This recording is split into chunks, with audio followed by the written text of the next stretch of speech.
সরকার এখনো গঠিত হয়নি, কিন্তু তার আগেই বিক্ষোভের ডাক দিয়েছে জামায়াতে ইসলামী। যতদূর পত্রিকায় দেখলাম, আজ বিকেলের দিকে বায়তুল মোকাররমে তাদের সমাবেশ এবং মিছিল হবে নির্বাচনে অনিয়মের অভিযোগে। কেন জামাত এটা করছে বা তাদের 11 দলীয় জোট, সেটা একটু কারণ খোঁজার চেষ্টা করব। এর মধ্যে একটা কারণ আছে খানিকটা পলিটিক্যাল, সেটা ভালো, আমি আশা করি, অনুমান করি, বা আমার অনেকটাই কনফিডেন্ট যেটা কোনো ষড়যন্ত্রের অংশ না দেশকে ডিস্টেবিলাইজ করার। অবিশ্বাস্যভাবে জামায়াতের আমির, আমি পত্রিকায় এটাও দেখলাম যে তিনি একটা স্ট্যাটাস দিয়েছিলেন যেখানে যে নির্বাচনে ফলাফল হয়েছে সেটাকে স্বীকৃতি দিয়ে, কিন্তু তারপর নাকি ওই পোস্টটা আবার তিনি ডিলিট করে ফেলেছেন। অবশ্যই এবার তার ফেসবুক আইডি হ্যাক হয়েছে, এরকম কিছু বলেননি। তারপরে স্বীকৃতি দেয়া নিয়ে প্রশ্ন আছে। এখন প্রশ্নটা যেটা করছিলাম শুরুতে, আসলে কেন জামায়াত ইসলামী এই কর্মসূচিটার ডাক দিয়েছে?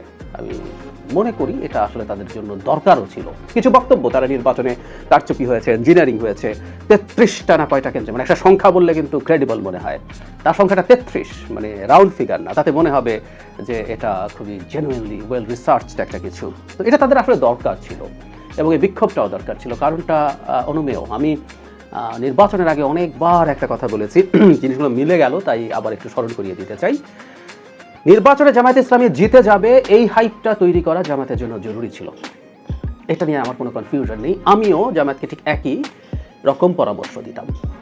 জামাত যদি 70 সিট 80 সিট পাবে, এই ধরনের বডি ল্যাঙ্গুয়েজ রাখতো, তাহলে জামাত 30 40 50 সিটও পেত না, 30 সিট পেয়ে যেত, 50ও যেত বলে আমি মনে করি না। কারণ এই ভাইবটা যে উঠেছে, হাইপটা যে উঠেছে, এটার জন্য দুটো কাজ হয়েছে। একটা হলো ভোটাররা কনফিডেন্ট হয়ে, বিশেষ করে সুইং ভোটার্স, তাদেরকে ভোট দিয়েছে। আর নেতাকর্মীদের ক্ষেত্রে নিচের দিকে যারা আছেন, তারা তো আর এত বিস্তারিত জানেন না কৌশল সম্পর্কে, তারা এটা বিশ্বাস করেছেন এবং প্রাণবাজি করে, জানবাজি করে তারা ক্যাম্পেইন করেছেন, খেয়ে না খেয়ে ক্যাম্পেইন করেছেন। তার রেজাল্ট এভাবে তারা পেতে পেরেছেন।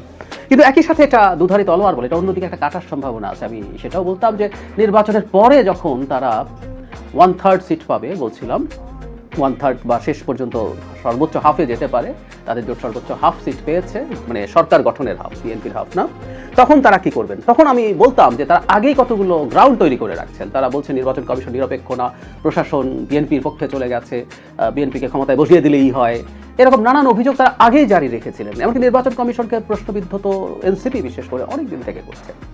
ফলে এই পরাজয়ের পর এখন তাদের যে সংকটটা ছিল, সেই সংকটটা থেকে বেরিয়ে আসতে হবে। সেটা হচ্ছে তারা এই নির্বাচনের ফল খুশি নন, তারা কেন হেরেছেন, তাদেরকে হারিয়ে দেওয়া হয়েছে। যদিও আমি মনে করি জামায়াতে ইসলামের কেন্দ্রীয় নেতৃত্ব যে পরিমাণ সিট পেয়েছেন, তারা মোর দ্যান হ্যাপি। তারা এতটাও হয়তো আশা করেননি, 50-60 পেতে পারতেন ভেবেছেন। কিছু জায়গায় খুবই মার্জিনালি তারা জিতেছেন, এবং ফলাফল অ্যানালিসিসে যাবো, বিএনপি বিদ্রোহীরা যথেষ্ট রোল প্লে করে তাদেরকে ওই জায়গায় নিয়ে গেছে। যাই হোক, যাতে তারা এখন শেষ পর্যন্ত গিয়ে দাঁড়ালেন, তারা যথেষ্টের বেশি সুখী আছেন, খুশি আছেন। কিন্তু ওই যে বললাম যে এখন নেতাকর্মীদের একটা অংশ এটা বিশ্বাস করেছিল, আমি ব্যক্তিগতভাবে কথা বলে জেনেছি, মানে জানবাজি করে তারা ছুটছেন যে এবারই তারা নির্বাচনে জিতে যেতে পারেন, এই গ্রাউন্ডার কখনো যদি না আসে, তো এটাতেই তাদের সফল হতে হবে।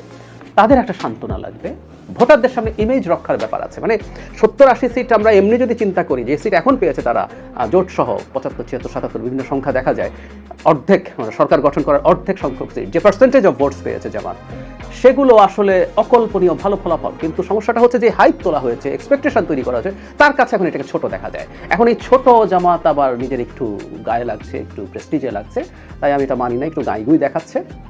এটা জাস্ট এক ধরনের প্রতীকী প্রতিবাদ বা বিক্ষোভ বলে আমি মোটামুটি কনফিডেন্ট, বা প্রায় পুরোটাই কনফিডেন্ট। আমি আশা করি জামাতে ইসলামীরা নেতৃবৃন্দ কোনোভাবে হঠকারী কিছুতে পা দেবেন না। মানে এখন এটা ধরে এরপর এটা কন্টিনিউ করে যাব, আমার মনে হয় না এটা তারা করবেন। এটা তাদের জন্য খুবই বাজে ব্যাপার হবে। যে গ্রাউন্ড তারা পেয়েছেন, যে ফাউন্ডেশন তারা পেয়েছেন, এটার মধ্যে দাঁড়িয়ে তারা খুব ভালো রাজনীতি করতে পারেন।